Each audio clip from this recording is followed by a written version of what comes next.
Three ministers request the IGP to probe accusations made against them by the chairman of Avantgarde. Opposition SLFP MPs call on the president to discuss the budget.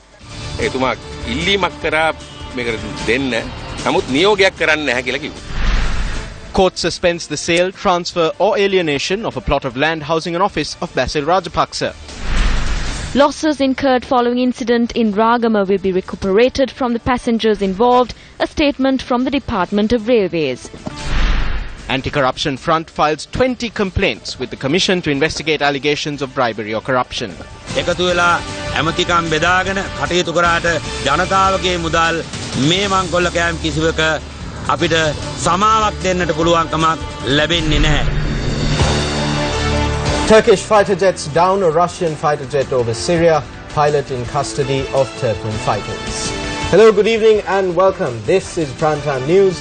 I'm Nadim Majid. I'm Stephanie Lazarus. We come to you with nothing but the news that matters. Your top story on the other side of this break.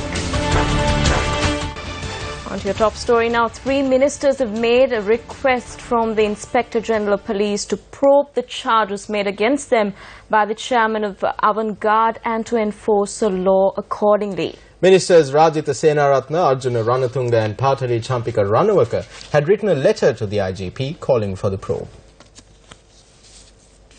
In the letter, the ministers state that they had not requested for a bribe or funds to fuel their political campaign from Nissanka Senadipati or any other person connected to the Avantgarde company. The ministers further state that their objections against the maritime security services provided by Avantgarde was not based on any personal transaction or businesses of Nissanka Senadipati. The three ministers point out that these measures were taken as it was a national obligation to fulfill the mandate of the people in line with good governance. I myself, Minister Patali Champika Ranawaka and Minister Ranatunga spoke to the IGP and said that we need to file a complaint in this regard with the Criminal Investigations Department. He then advised us that we need to first submit it in writing. Upon his request, today we handed over our letter. The IGP would conduct the relevant investigations and act accordingly. Welcome back. A group of opposition SLFP MPs met with President Maithripala Sirisena today. The 2016 budget was broadly discussed at the meeting, which was held at the Presidential Secretariat. 26 SLFP opposition MPs, including Dalasalaha Peruma, Kumara Welgama, Bandula Gunuwardena and Namal Rajapaksa attended this meeting. Ministers Dr. Sarath Amnugama, Nimal Siddipala de Silva and SB Disanayaka, who were appointed by the President to coordinate with the SLFP MPs from the opposition, were also present for the meeting. The MPs had noted that there were certain flaws in the budget that was presented. They pointed out that although the budget notes of more funds being allocated for education, the measure is not practical and that there is a risk of the administration of the National Pension Fund being entrusted to the private sector. The President had said that issues surrounding the budget can be discussed with the Prime Minister and the Minister of Finance. The President had also noted that Ministers Dr. Sarath Amanugama, Nimal Siddipala de Silva and SB Disanayaka could be included in those discussions.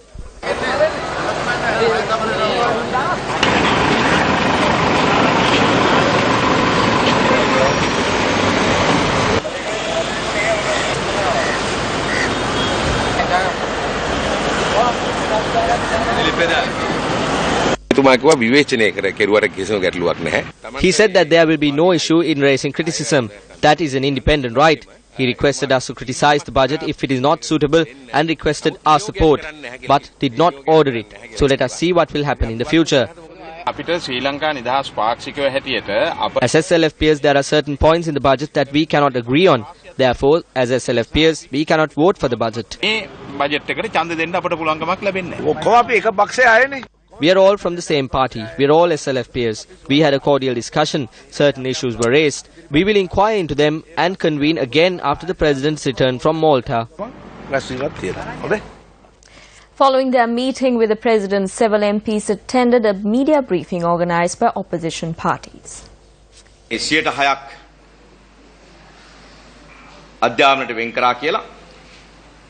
They have presented a barefaced lie to Parliament, distorting the data and claiming to have allocated 6% for education. Society places a sacred trust in the budget and they have totally undermined this trust. We will hold a special discussion at 7 this evening to discuss a no-confidence motion against the Finance Minister. We will make a decision today. තීරණයක් ගන්නවා. රැස්වීම කොහෙද පැවැත්වෙනවා කියලා කිව්වේ අද හතට මුදල් මා ඉස්සරහට ඉන්නවද? දුරකථනයෙන් අමතන 8න් පස්සේ අපි ඉස්සර කියනවා. අපි ඒක උතුමලා ඒක සපෝට් කරනවා. ඒක බලන්න දෙවෙනි දවල්කන් ඉන්න මොකද වෙන්නේ කියලා. කලබල වෙන්න එපා. ඉතින් අපි ජනාධිපතිතුමාට අද ගිහිල්ලා කිව්වා ඔබතුමා. We told the president not to mention this in front of children at public schools. We told him not to state that the highest amount allocated in history was allocated by his government. He does not know that what has been increased is 125 million in recurrent expenditure. We submitted the documents to the president today. They can save themselves if the finance minister who played this under the table and the education minister who advised him either out of ignorance or immaturity follow the Marapan example. Marapana ආදර්ශය පාවිච්චි කළොත් ටිකක් ගැළවීමක් තියෙනවා. ඔබතුමාලා හිතන්නත් මේ ඒකාබද්ධ විපක්ෂය කියන එකේ පොඩි ප්‍රශ්නයක් තියෙනවා කියලා. ඒ පාර්ලිමේන්තු විපක්ෂයක් තියෙනවද? විපක්ෂයේ කාර්යභාරය ඉෂ්ට කරන්න. දැන් රාජා කොල්ලුරේ සහෝදරට පාර්ලිමේන්තු විපක්ෂයට නියෝජනය වෙන්න පුළුවන්. Can you tell me if Raja Kollure can represent the opposition in parliament? Can the Mahajana party be represented in parliament? This joint opposition is a broad front. This front will broaden further. In a few more days, several opposition organizations will join us. Minister Rajitha Senaratne expressed the following views in Karapitiya Galle today. A majority from the opposition joined together to create the national government. This is a new concept and a new political culture. All those who fought against each other since 1947 are on the same page. The change of this culture will not happen overnight. This takes time. Another 4 persons will join the government. That is how this culture is. In the future, when we move forward, all these issues will be resolved.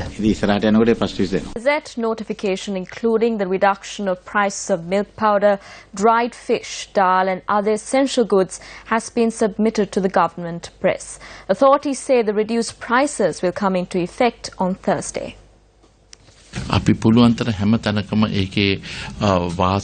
We have ensured that the consumer would be benefited wherever it is possible. In certain instances, changes have been made with regard to luxury goods. But in the case of everyday goods like milk powder, potatoes, onions and the tin of mackerel, we had reduced the prices for the benefit of the people. We have increased the prices of luxury goods and we have increased the prices where we need to discourage imports. We are charging people who are able to pay in some sectors, not all.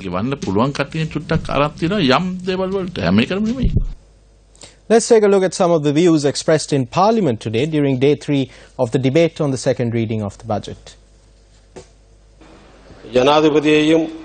The Tamil-speaking community work to elect this government and the president. Their aspiration is to obtain solutions for the issue they face. They want their lands to be released. Although there was an interest to release the lands under the 100 days government, the government that was elected under the leadership of Prime Minister Ranil Wickremesinghe has not shown a keen interest in that. It is disappointing. We see this as deceiving the Tamil people. The finance minister's task was complicated by a legacy of high and unsustainable debt, low growth in household incomes and on unbalanced growth model, which had run out of headroom because it was excessively dependent on expensive foreign commercial borrowing. Our progress has been held back by policy uncertainty and unpredictability.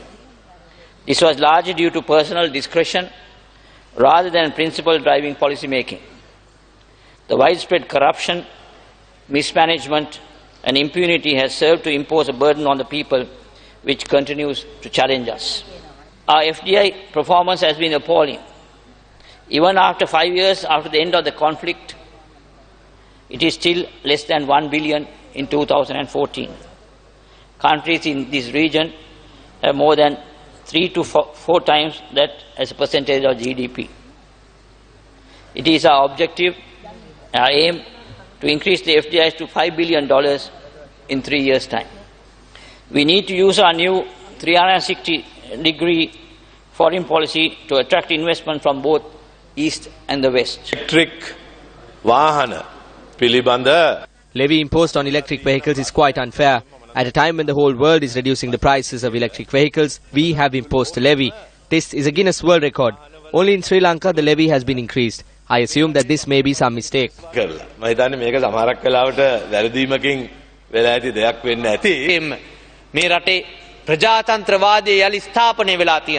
Democracy has been re-established in the country. The independency of the judiciary has been affirmed. We can see media freedom in this country. An investor-friendly environment has been created. I must mention that we are hoping to establish a large number of investment zones in the country. The rights of the people are gradually being taken away. Concessions should be provided for the electric cars that are environment friendly. It needs to be encouraged. You must encourage the people to move to hybrid vehicles. However, what has happened? A 2 million rupee levy has been imposed on electric vehicles. President Maithripala Sirisena is the Minister of Environment. We request him to remove this.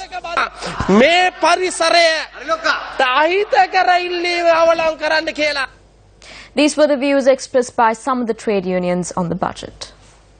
Government servants were given duty-free vehicle permits. Without any fear, we can say that although we were given the permits, we are not in debt to the nation. It seems to us that they do not know how to retain the intellectuals within the country.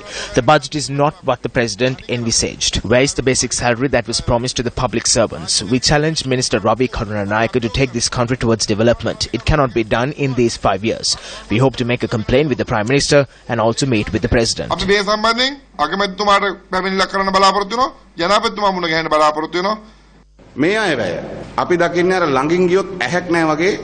We see this as a very baseless budget.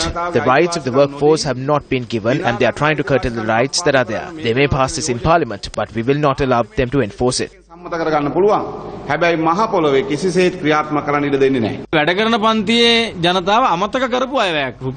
budget has forgotten the working class. The government made a promise to include 10,000 rupees to the basic salary. There are no provisions in this budget for this. They have proposed to amalgamate the EPF and the ETF and form the National Pensions Fund. These decisions were not taken following discussion with the respective factions. The budget has not been passed. We will commence our work after studying this bill. The Institute of Chartered Accountants of Sri Lanka held their annual budget seminar in Colombo today. Let's take a look at the views expressed there. We have now positioned yourself as one of the best, lowest tax-paying regimes in the world. One very simple example that I'll give you is excise taxes, which we are projecting last year to have 50 billion. We are basically projecting to have roughly 180 billion this year. It's just clean governance. Doing the study on most of the investors that have come into Sri Lanka, the average approval time has gone up to almost 220 days. So this is just not acceptable. You look at Philippines, 30 days is the time they get to give approval. With that, our intention is on 50 days to get approval that is there, starting from the day it comes in. All approvals given. Some, of course, it will take time-sensitive areas. The general investor who comes in must get his approval kickstart on the 51st day. Otherwise, the officials will be held responsible. We intend doing this before 31st March. We'll also have the same thing running parallel for the local investors. Because after all, they cannot be ignored in any way. They must have the same. If a foreign company comes and gets it 50 days, the Sri Lankan must get it in 40 days. So there's no point. Developing Story, brought to you by... Welcome back to the news. Railway authorities have decided to recuperate losses caused as a result of property damage during the tense situation at the Ragama railway station last night from the passengers involved. Vijay Amaratunga, the General Manager at the Department of Railways, has noted that legal action will be initiated against the responsible persons once they are identified. A tense situation arose at about 6:50 last evening when the 4th Rambukana train arrived at the Ragama station.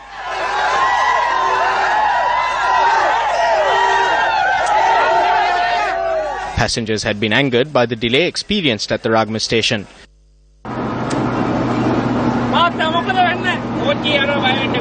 The Transport Ministry noted that passengers had assaulted the engineer, accusing him of being drunk. The train stopped here saying that the driver is sick and it was kept here for hours while all other trains operated. It turns out the driver was drunk and they didn't heed our request for another train either.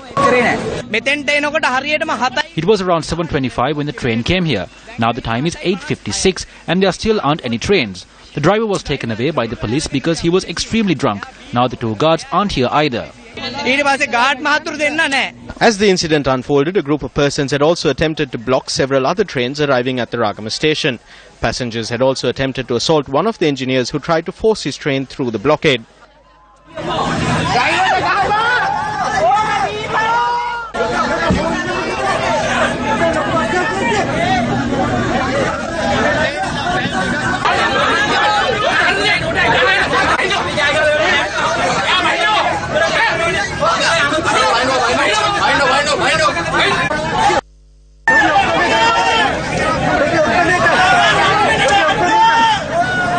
The engineer, who was accused by passengers of being inebriated, was taken into protective custody by the police and was hospitalized. The Transport Ministry says the engineer had remained in his seat due to the onset of a sudden illness. The Transport Ministry claims that medical reports pointed to high blood pressure and high blood sugar levels as the cause for the sudden illness. We have informed the police regarding the persons who carried out the assault, and steps are being taken to study the security camera footage and the video captured by passengers in order to apprehend them. I think that when such situations arise, it is very harmful to employees of the Railways Department who are already working amid many hardships. The police have recorded statements from several persons with regard to the incident. Engineers commenced a strike action this morning to protest the attack on one of their comrades. However, the strike was called off following talks held at the ministry. It has also come to light that the engineer who was assaulted had retired from service and had been rehired on a contractual basis. The Railways Department requires about 600 engineers in order to operate the trains. However, there are only 360 engineers on the permanent staff. Therefore, it has become very necessary to contract engineers externally in order to ensure that train services are operated without delay until new recruitments are made.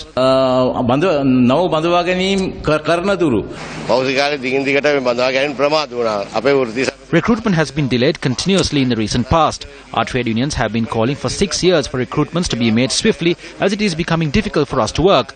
But for certain reasons, the administration was unable to do so.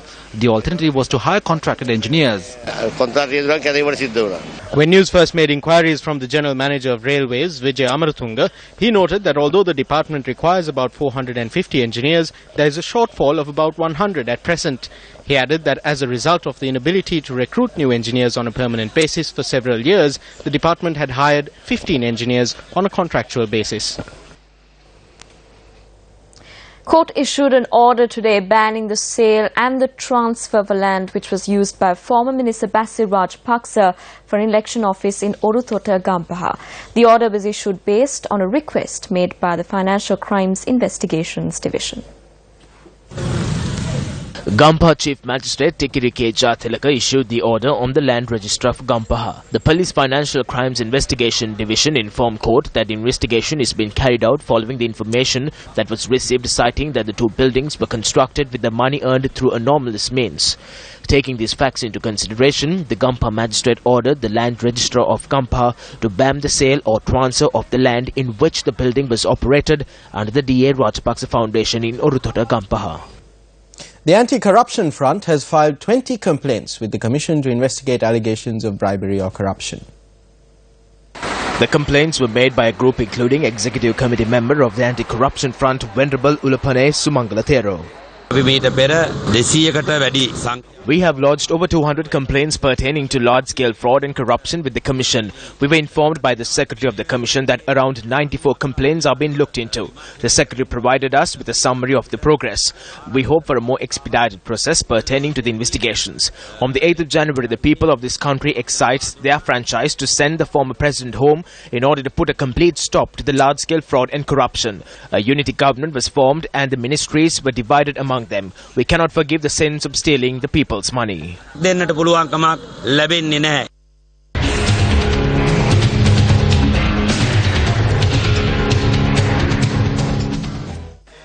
The Ratnapura High Court judge issued an order today calling on the relevant authorities to submit an explanation to court on why action could not be taken against persons responsible for misplacing a case report that was called for by the Justice Ministry. The High Court judge issued this order today after considering a report submitted by an additional secretary of the Justice Ministry on behalf of the Ministry Secretary.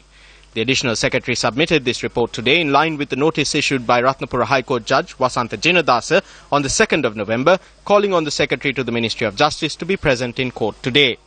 The premise for the notice issued on the 2nd of November was a motion filed at the court citing the Justice Ministry's failure for close to 7 years to return a case report it had called for, which included the verdict handed down by the Ratnapura High Court to 9 persons who were also sentenced to prison on the 29th of July 2008. On the 25th of October this year, Action TV revealed that the Secretary to the Ministry of Justice at the time had called for the case report 108 days after the verdict was handed down, claiming that the minister wished to study it. At the time the Justice Ministry called for the case report, the 9 convicts had been released on bail, having filed an appeal against the initial verdict. The 9 had been convicted of burning down a shop in Siripagama, Ratnapura belonging to this person. 2 of the 9 are former SLFP members of the Ratnapura Pradeshia Sabha. Making submissions in court today, the Additional Secretary of the Ministry of Justice noted that not only the case report but the entire file opened on the case at the Justice Ministry has been misplaced. Noting herself that this is a rare occurrence, she informed court that an inquiry had been launched into the misplacing of the documents. Meanwhile, the High Court judge also ordered the Senior Superintendent of Police in Ratnapura to inform court on the 8th of December on whether the 9 convicts who are currently out on bail are meeting the conditions of their bail. As per Act number 9 of 1958, while it is the Permanent Secretary of the Ministry of Justice who is responsible for calling for case reports for the perusal of the Minister, it is also their responsibility to ensure that case reports that are called for are safely returned to the relevant court.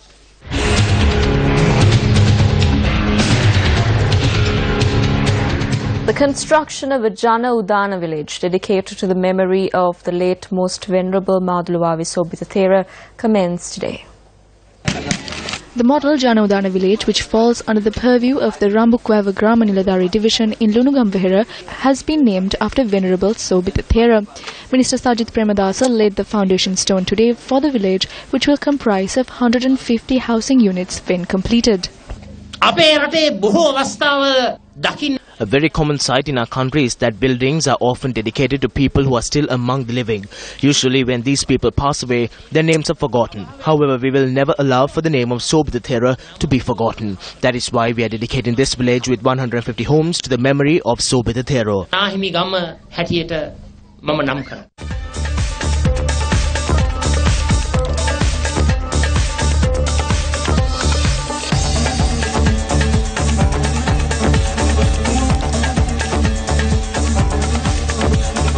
Welcome back to the news. A motorcyclist was killed when a tree near the Valikada prison fell on the baseline road in Boralla this evening due to heavy rains. The office of the police media spokesperson said that the tragedy took place at 7 this evening, adding that 2 3-wheelers were badly damaged. Vehicular movement was hampered on the baseline road, and police said that steps were taken to remove the fallen tree from the road.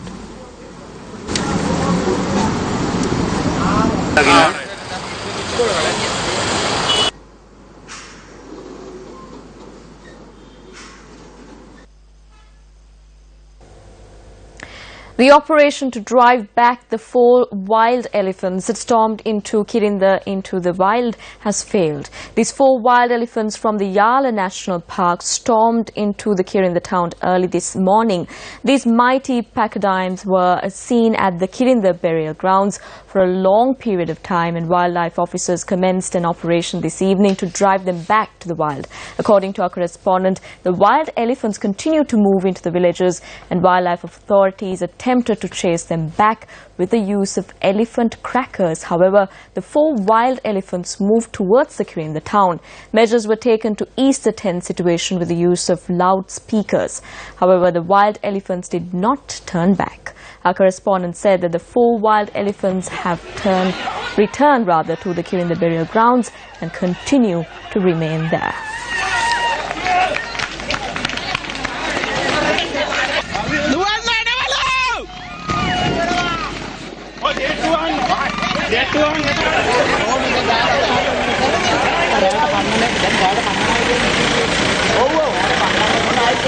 Well, that's a wrap of Primetime News at 9. I'm Stephanie Lazarus. And I'm Nadim Majid. Just a reminder, you can keep abreast of all of the news we're following here at News First by visiting our website, Newsfirst.lk. You can also follow us on Twitter on the handle at Newsfirst_EN, and you can also find us on Facebook at facebook.com/Newsfirst.English. Join us again tomorrow, same time on MTV, Shakti TV and Newsfirst.lk. Good night and goodbye.